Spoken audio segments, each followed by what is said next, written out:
Hi everyone, today I want to show you the two ways to make flow maps in Houdini. So let's take a look at the result first.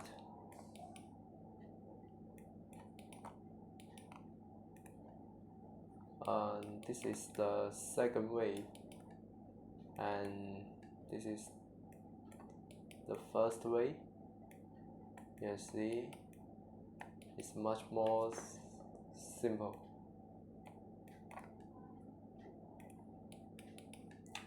So how to do that? First, we need to drop down a grid node and increase the resolution to high enough.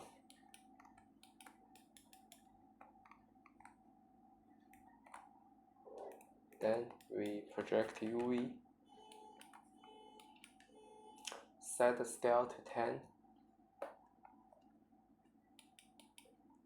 which is same as the size of the grid, so the texture won't be repetitive, and we rotate the project plane in X component.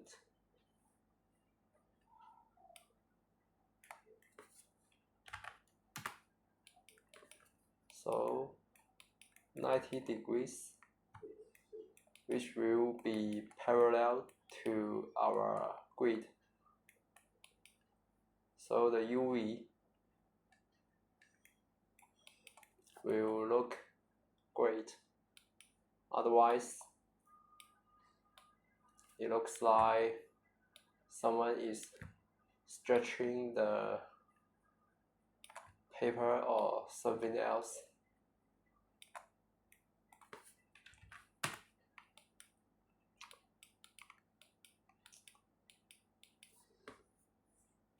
Now we can talk about the first way.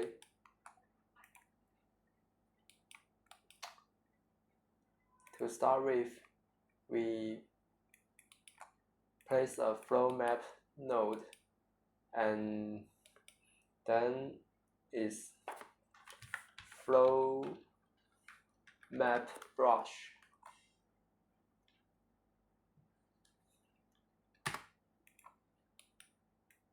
But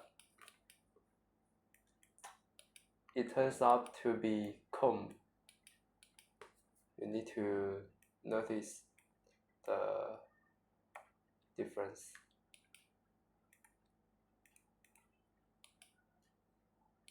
Next, connect Flowmap to color to visualize the path you paint.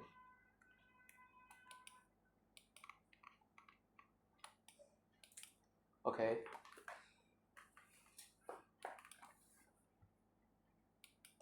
That is how the first way works. So we talk about the second way.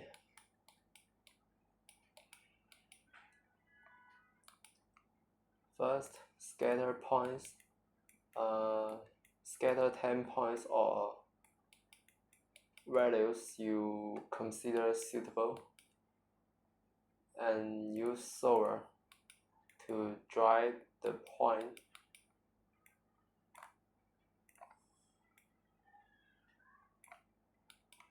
Then use tray to calculate the tray of particle,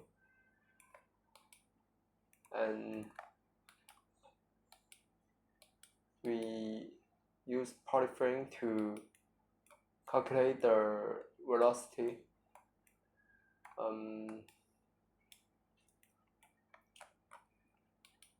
Then you can reverse the velocity, or you can ignore this angle if you like the original direction.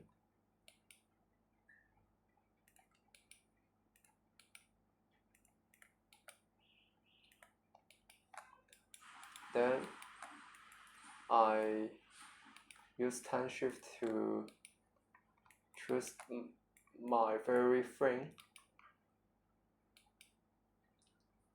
just to freeze the favorite frame, so you can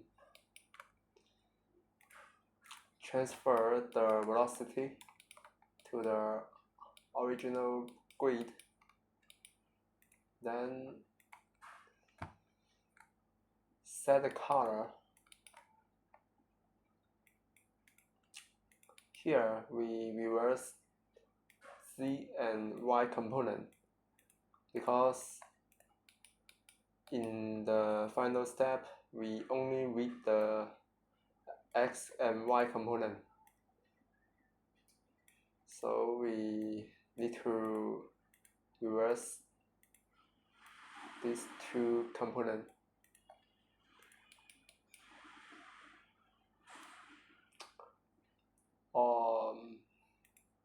Then the Z component I prefer to set to 0 because there is no meaning.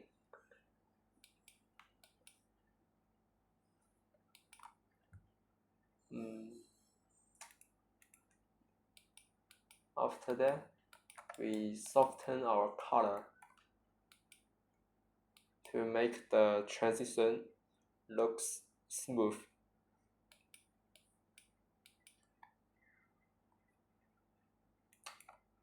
Be careful, you need to uncheck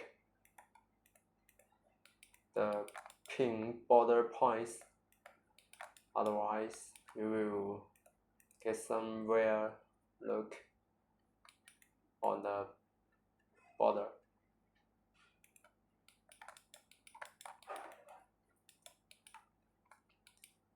And we can, one thing I forgot to say is you have to use velocity because the mass baker only identify velocity. If you say this is normal, then it won't be output by max baker because it only identify velocity.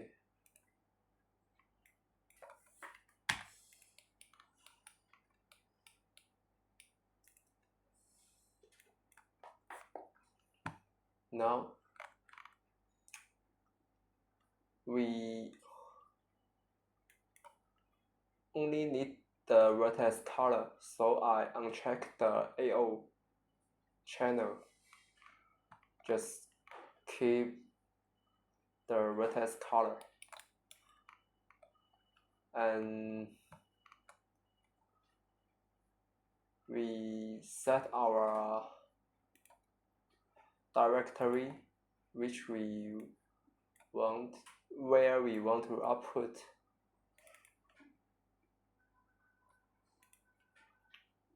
So you can hit render.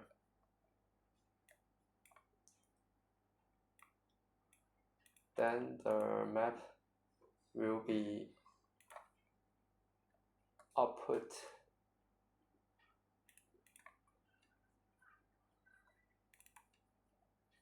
Just like that.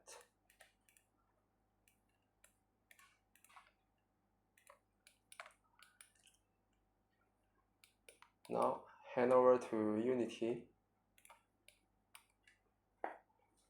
We first import the texture we bake. Import new asset to import these two texture we bake in Houdini, and click import to import into Unity.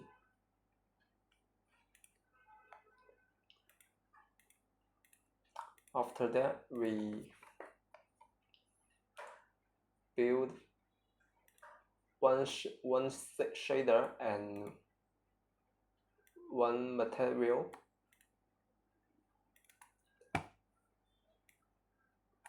Then paste our shader code to this new shader.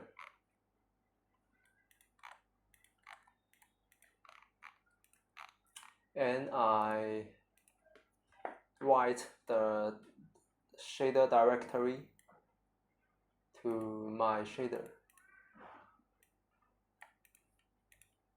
So you can find this shader in material from my shader. Flowmap.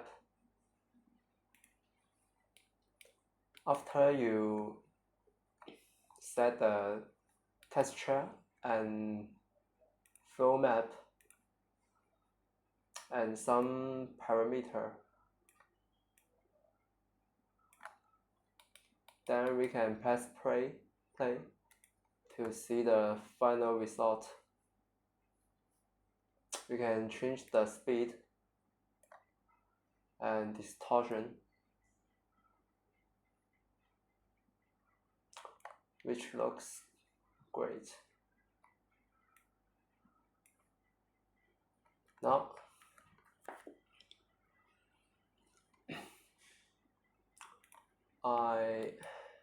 if you want to know how the algorithm work,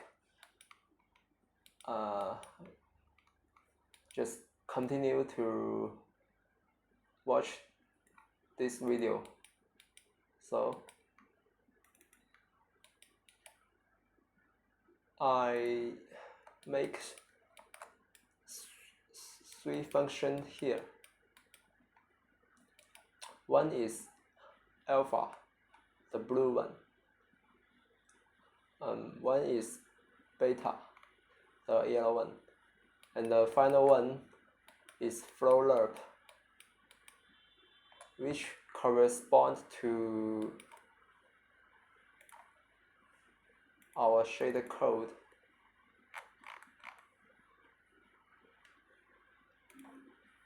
Here, Flowmap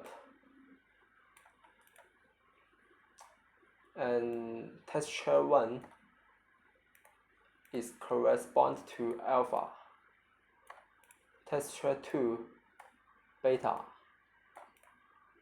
and the Flowmap is the bias of the loop function.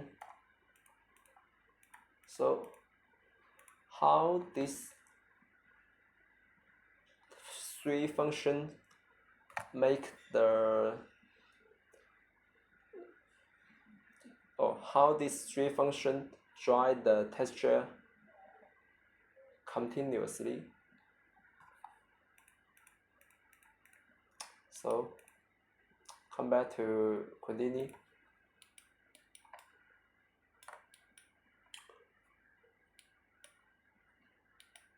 When the Flowmap is 1,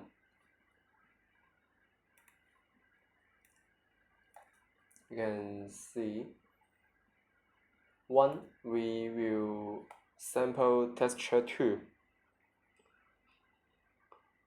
Flowmap 1 will sample the beta.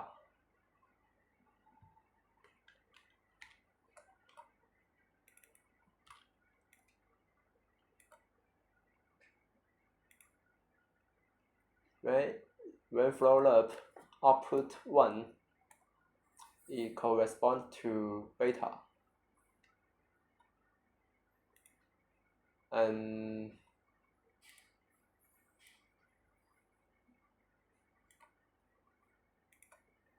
when Flowmap output 0, here 0. Let's mark by blue. Okay.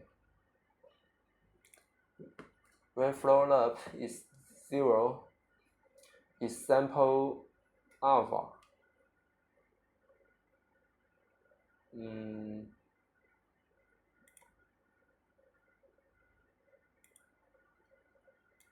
Alpha. Okay.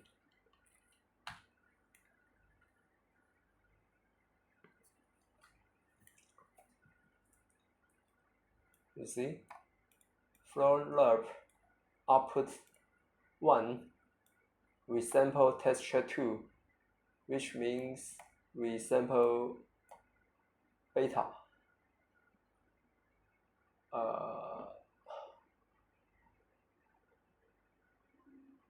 No.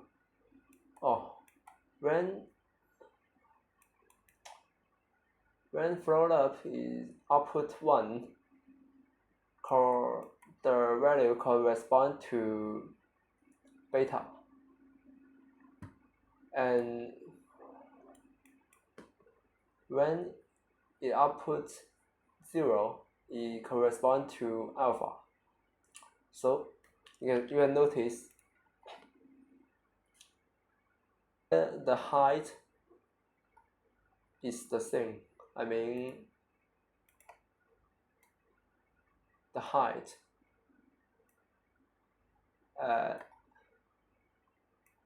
at these two positions are always the same.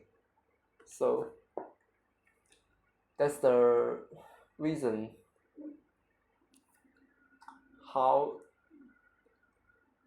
the three functions drive the texture continuously, and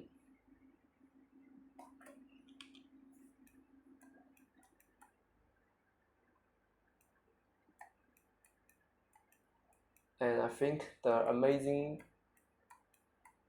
point is, you see, when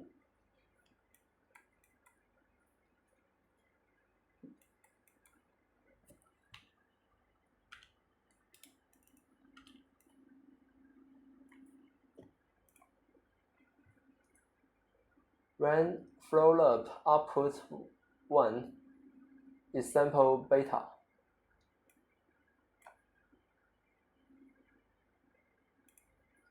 When Flowmap output 0 is sample alpha.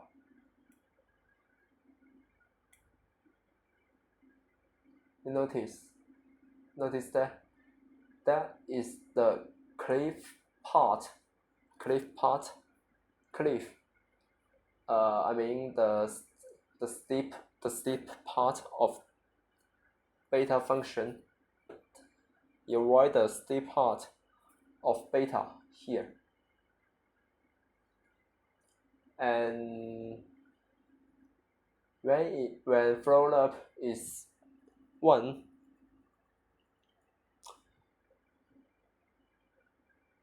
the sample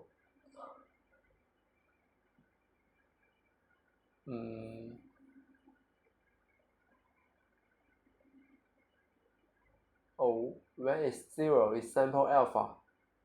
When it's 1 is sample beta. I mean here. You can see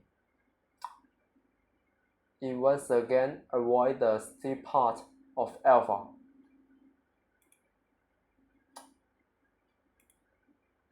The steep part, the cliff part here.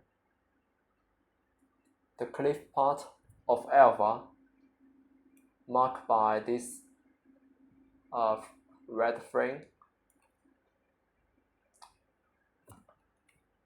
and the cliff part of beta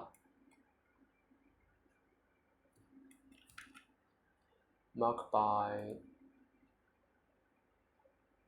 this purple frame.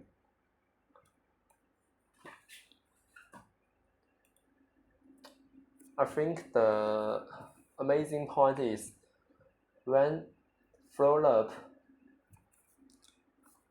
output 0 is sample alpha, which correspond to texture 1,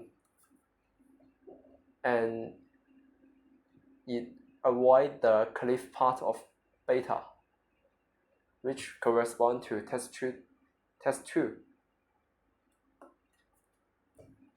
And correspondingly, when Flowmap output 1 is sample beta, which means it sample texture 2, but avoid the cliff part of alpha, which means which correspond to texture 1. So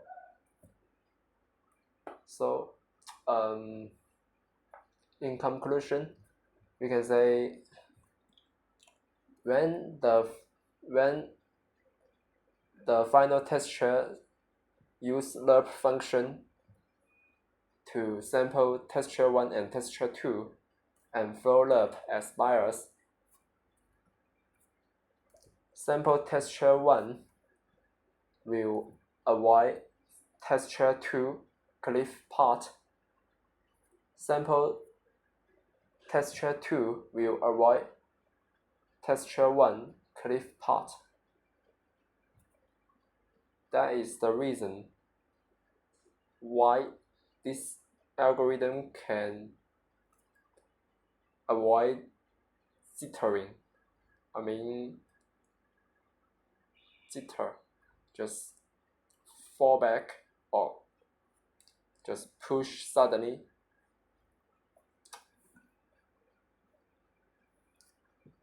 This function can drive the texture continuously, avoid the jitter situation. That is the reason.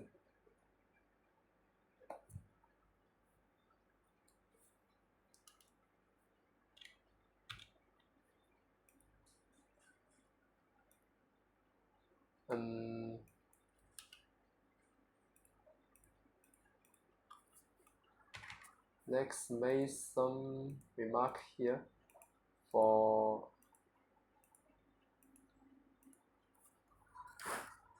better understand. Then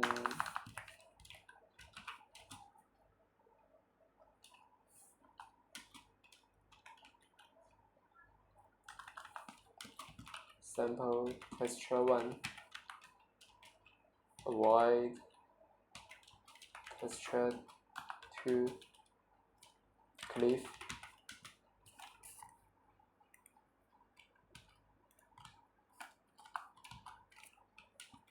sample texture 2, avoid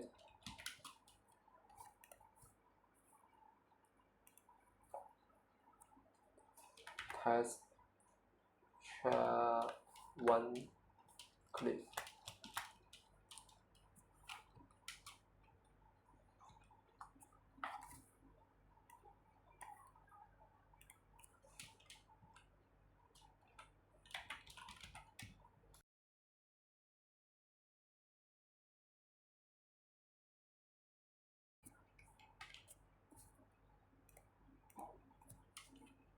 And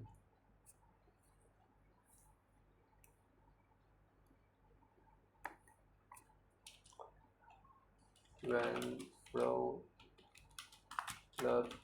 output 0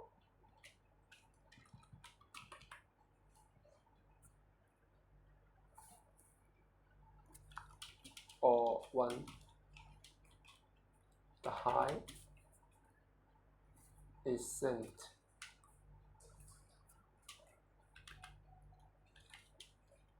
The height of alpha and beta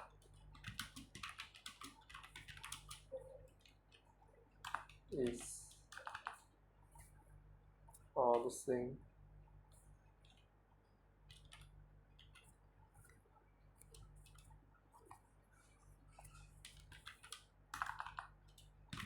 pausing. Okay.